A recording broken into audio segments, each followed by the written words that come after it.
सजी धजी एली कनिया चढ़ी लाल कार है बाजन बाजे लागल ससुर के दुआर है मंगल हुए लागल ससुर के दुआर है बाजन बाजे लागल ससुर के दुआर है शुभ शुभ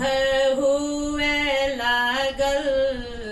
ससुर के दुआर है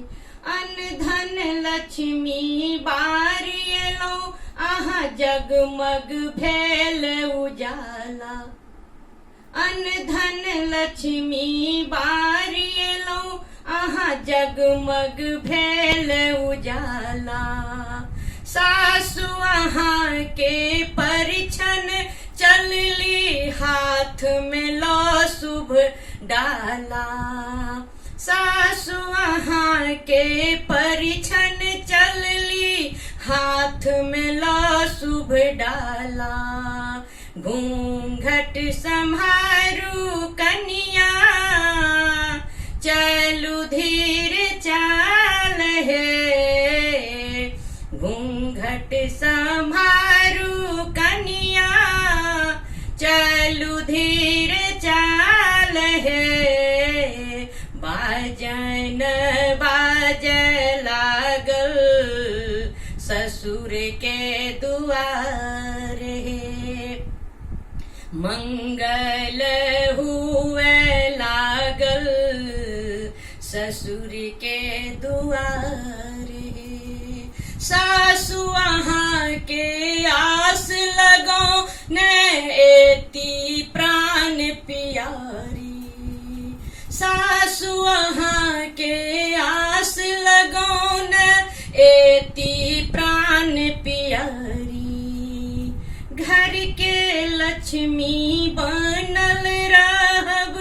देथिन कान के बाली घर के लक्ष्मी बनल रहब देथिन कान के बाली ससुर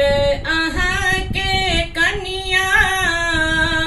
बड़ा दिलदार है ससुर आहा के कनिया बड़ा दिलदार है मुँह दे खाई में देता हीरा के हार है मुँह दे खाई में देता सब राज पाट है मुँह देखाई में देता सब राज पाट है सजी धजी एली कनिया चढ़ी लाल कार है बाजन बाजे लागल ससुर के दुआर है मंगल हुए लागल ससुर के दुआर है नैहर के यहाँ राज दुलारी ससुर के बहुरानी नैहर के यहाँ राज दुलारी ससुर के बहुरानी सासु ससुर के सेवा करब बनल रहब रानी सासु ससुर के सेवा करब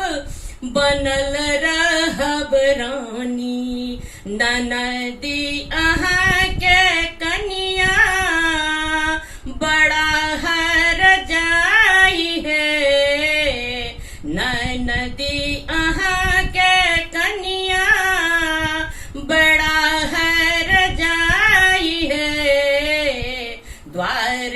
छेकाई में लेती गहना उतारी है, द्वारे छेकाई में लेती गहना उतारी है। सजी धजी एली कनिया, चढ़ी लाल कार है, बाजन बाजे लागल ससुर के दुआर है। मंगल हुए लागल ससुर के दुआर है। सुबह सुबह हुए लागल ससुर के दुआर है।